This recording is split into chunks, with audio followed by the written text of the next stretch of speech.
ایک ایسی انگوٹھی جسے سلیمانی انگوٹھی بھی کہتے ہیں، جس سے انسان، جانور، حیوان بلکہ جنات بھی قابو میں آ جاتے ہیں۔ یہ انگوٹھی آخر کیا راز رکھتی ہے اور اس کا کیا معمہ ہے اور کیا حقیقتیں پوشیدہ ہیں؟ اس انگوٹھی سے قرب قیامت سے پہلے یہ انگوٹھی آخر کس کو ملے گی، اور دور انبیاء میں یہ انگوٹھی کس بزرگ ہستی کو، کس نبی کو ملی تھی؟ اللہ کے پیارے برگزیدہ نبی حضرت سلیمان ابن داؤد علیہ السلام، جو کہ دور انبیاء میں ایک خاص مقام و منزلت رکھتے ہیں، دنیا کے ایک وسیع و عریض حصے پر ایک مدت تک حکومت کرتے رہے۔ اللہ کے حکم سے روئے زمین پر موجود ہر مخلوق آپ کی تابع تھی، جس کے اندر انسان، جانور، چرند پرند، جنات، حتیٰ کہ ہوا بھی شامل تھی۔ اللہ تعالیٰ کی مقرر کردہ ہوا بھی آپ کے تابع تھی۔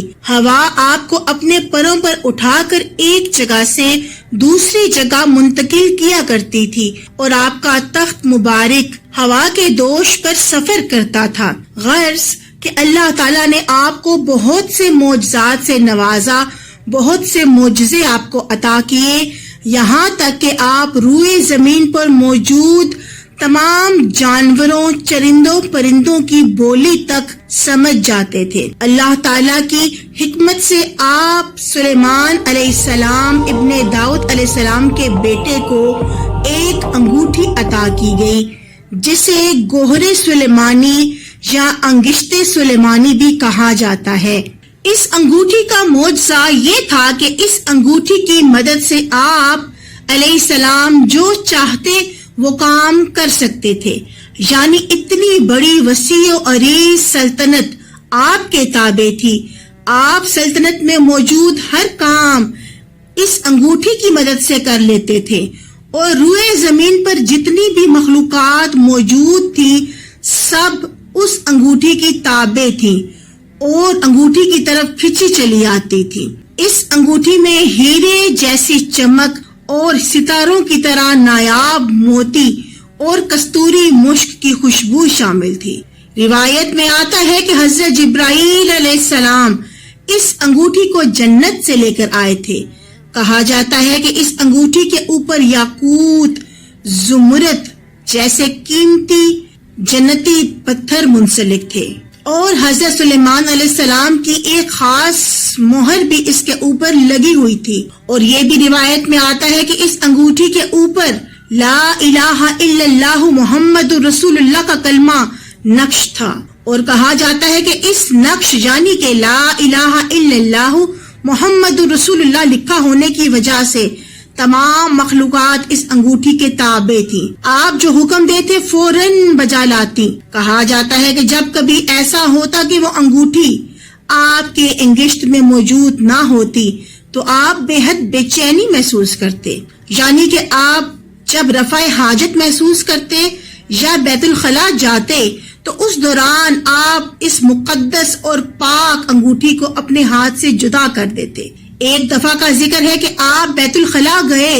اور اپنی مقدس اور پاک انگوٹھی کو اتار کر رکھ دیا۔ اسی دوران ایک بہت ہی خبیث سخر نامی جن وارد ہوا اور اس نے آپ کی پاک انگوٹھی کو چرا لیا، اور اس خبیث سخر نامی جن نے انگوٹھی کی مدد سے یعنی اس انگوٹھی کی طاقت سے اپنا حلیہ بالکل حضرت سلیمان کی طرح کر لیا اور جا کر ان کے یاقوتی تخت پر بیٹھ گیا، اور لوگوں نے حضرت سلیمان علیہ السلام کو پہچاننے سے انکار کر دیا، اور وہ جن سخر سلیمان سمجھ بیٹھے، اور حضرت سلیمان علیہ السلام اللہ کی مصلحت اور اس کے حکم سے بے یار و مددگار ہو گئے، یعنی سلطنت سے دور ہو گئے۔ کچھ ایام تک سخر نامی جن حکومت پر قابض ہوا اور اپنا حکم چلاتا رہا، لیکن کچھ وقت کے بعد حضرت سلیمان علیہ السلام کے امراء و وزراء کو احساس ہو گیا کہ جو شخص ان پر حکومت کر رہا ہے اس کے طور طریقے حضرت سلیمان علیہ السلام سے بالکل منافی ہیں،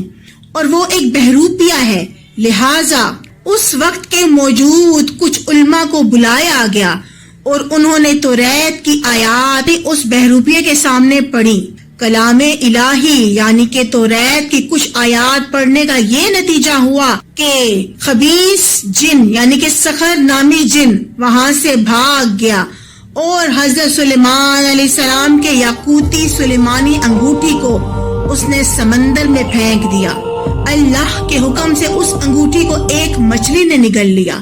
کچھ عرصے کے بعد حضرت سلیمان علیہ السلام اللہ کے حکم سے مچھلی پکڑنے کی غرض سے آئے اور جال پھینکا، اور اللہ کے حکم سے وہی مچھلی آپ کے جال میں پھنس گئی جس کے پیٹ میں آپ کی سلیمانی انگوٹھی موجود تھی۔ جب آپ نے اس مچھلی کا پیٹ چاک کیا تو وہ سلیمانی انگوٹھی آپ کے سامنے آئی، اور اللہ کے حکم سے آپ نے اس کو دوبارہ اپنی انگشت میں پہن لیا، اور اللہ کے حکم سے تمام حکومت دوبارہ سے آپ کے تابع ہو گئی۔ اور اس کے بعد جب آپ نے حکومت کی بھاگ دوڑ سنبھالی تو پہلا حکم یہی صادر کیا کہ سب سے پہلے اس خبیث سخر نامی اور سرکش جن کو پکڑا جائے۔ اس کے لیے آپ نے ہوا کو حکم صادر کیا کہ اپنے تھپیڑوں پر اس سرکش نامی جن کو پکڑ کے لایا جائے۔ چنانچہ آپ کے حکم کی تعمیل ہوئی اور اللہ کے حکم سے وہ سرکش جن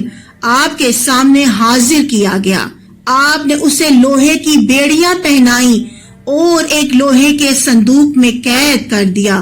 اور اس صندوق کو تالا لگا کر سمندر کی گہرائیوں میں پھینک دیا۔ روایت میں آتا ہے کہ روز قیامت تک وہ صندوق یعنی کہ اس کے اندر موجود وہ سرکش جن اسی پانی میں سمندر کی گہرائی میں اللہ کے حکم سے بند رہے گا۔ جب آپ حضرت سلیمان علیہ السلام کی وفات ہوئی تو اس کے بعد وہ انگوٹھی آپ کی انگشت سے غائب ہو گئی، اور خدا تعالیٰ کے سوا کوئی نہیں جانتا کہ وہ انگوٹھی کہاں غائب ہوئی، یا بعد میں کسی اور پیغمبر یا نبی تک وہ انگوٹھی پہنچی۔ اس کے متعلق کوئی کچھ نہیں جانتا سوائے خدائے بزرگ و برتر کے۔ بہت سے علماء اور مفسرین نے اس واقعے کا انکار کیا ہے اور اس کہانی کو من گھڑت اور یہودیوں کی پیداوار قرار دیا ہے، اور وہ یہ کہتے ہیں کہ حکومت اور طاقت اور اقتدار حضرت سلیمان علیہ السلام کو اس انگوٹھی کی وجہ سے نہیں بلکہ خدا تعالیٰ بزرگ و برتر کی وجہ سے ملا ہے، جس میں اس انگوٹھی کا کوئی کمال کرشمہ یا کارنامہ نہیں۔